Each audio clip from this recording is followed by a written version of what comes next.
ভিডিঅ'টো পথাৰৰ মাজৰ পৰা আৰম্ভ কৰি দিলোঁ। মানে এই কঠীয়াখিনিত আমাৰ মানে এটা গৰৈ কঠীয়া খাই আছে, তো সেইটো খেদিব যাব লাগিব।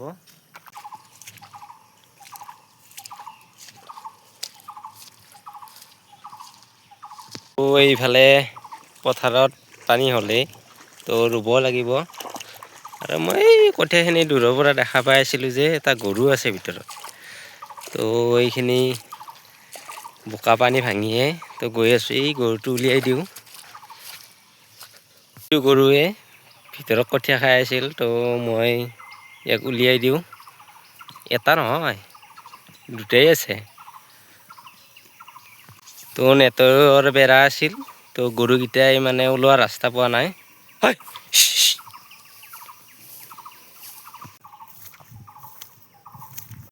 এই পথাৰখন কোনেও এতিয়ালৈকে ধান ৰোৱা নাই, কিন্তু সকলোৱে ৰুব পৰা হৈছে। এইফালে পানীও ধুনীয়া পানী হৈছে, তো ইমানলৈকে পানী, তো এই 2 এদিনতে ৰুব লাগিব।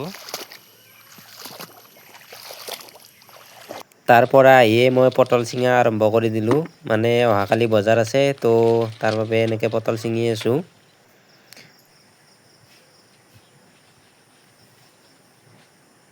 আৰু এইফালে বাল্টিঙেৰে পটল ছিঙি মই মোনাত ভৰাই ল'লোঁ।